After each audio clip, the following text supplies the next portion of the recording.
పాప ఒక రోజు అన్ఎక్స్పెక్టెడ్ ఫోన్ చేసింది, అన్నయ్య నేను పలానా అన్నయ్య ఇట్లా జరిగింది అన్నయ్య కొంచెం సహాయం చేయాలని చెప్పి నాకు శనివారం ఫోన్ చేసి నేను ఆదివారం వెళ్ళిపోయి ఆ పాపకి చేద్దామని చెప్పేసి అనుకొని చేసి సహాయం చేయడం జరిగింది. కానీ ఆ చేసిన సహాయం వల్ల సామాన్లు ఎన్ని తీసుకెళ్ళి ఆ సామాన్లు పెట్టుకోవడానికి ఇల్లే లేకపోతే ఆ సామాన్లు ఎక్కడ పెట్టుకుంటుంది అని చెప్పి చిన్న ఇల్లు ఒకటి ఏర్పాటు చేయాలని చెప్పి స్థలంతో అమ్మే కావాలని చెప్పి ఇటుకలు కొనుక్కుంటాను అని చెప్పేసి కొన్ని రేట్లు కొనుక్కుంటాను ఎందుకంటే నా దగ్గర స్థలం కొట్టి మా ట్రస్ట్ కొంత ఏర్పాటు చేయడం జరిగింది.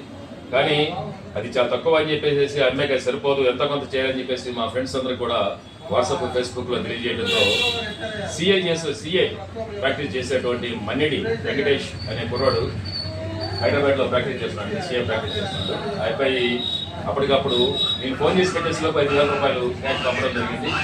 ఈ సందర్భంగా మన్నిడి వెంకటేష్ కూడా హృదయపూర్వకంగా ధన్యవాదాలు తెలియజేస్తున్నాం. అదేవిధంగా లండన్లో ఉన్నటువంటి తెనాలికి చెందిన పేరుగా బాబీ అనే ఆ వ్యక్తి సింగపూర్లో ఉన్నాడు.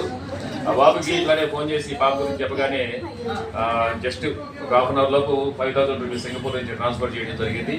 అలాగే మా చిరకాల మిత్రుడు మా బాల్య మిత్రుడు కాసినేని శ్రీనివాస్ ఒక కాంట్రాక్టర్, అతను కూడా ఏమో పరిస్థితి చెప్పగానే అరే మనం కూడా ఆ పొజిషన్ నుంచి వచ్చిన వాళ్ళం కదా, మనం కూడా సహాయం చేయకూడదు ఎట్లా, నేను కూడా సహాయం చేస్తాను. అతను కూడా ఒక 5,000 రూపాయలు క్యాష్ అవుట్ చేయడం జరిగింది.